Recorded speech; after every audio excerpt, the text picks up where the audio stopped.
मिथिला बिहारी की, मिथिला बिहारी की, मिथिला बिहारी की, मिथिला बिहारी की।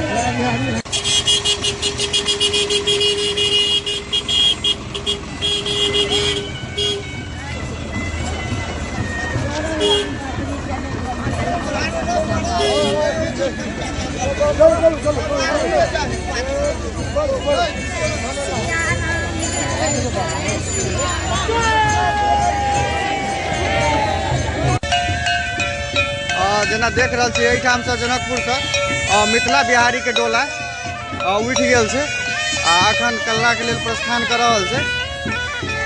अखन हनुमान नगर में छी हम सब। हनुमान नगर से डोला उठल से, डोला उठ के कल्ला के लिए प्रस्थान कर रहल छे। परिक्रमा सर्व दुख हरण है। परिक्रमा घुमला से आदमी के सर्व मनोरथ पूर्ण हो छे। कहिया से परिक्रमा शुरू भेले? अंदाज 100 साल पहले से। कथी ला कल जाय छे परिक्रमा? परिक्रमा करे से की पुण्य होय छे? परिक्रमा कैला से की पुण्य होय छे?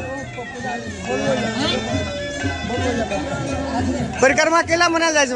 परिक्रमा मिथिला के मध्यमा परिक्रमा है जी, सर्वोपरि महान है जी, में से मोक्षदायिनी है जी। मिथिला के परिक्रमा के हटावा तो कोई भी धर्म नहीं है। में जे मनोकामना से आदमी याचना करते सब पूरा होते। यम यम चिंते कामम तम तम प्राप्नोति निश्चितम परमेश्वर मतलब प्राप्यते भूतले पुमान। मिथिला धाम के ये पद्धति है जो अपने सबको सुनाई गई है। जी, इस संस्कृत में है। अर्थ हो छे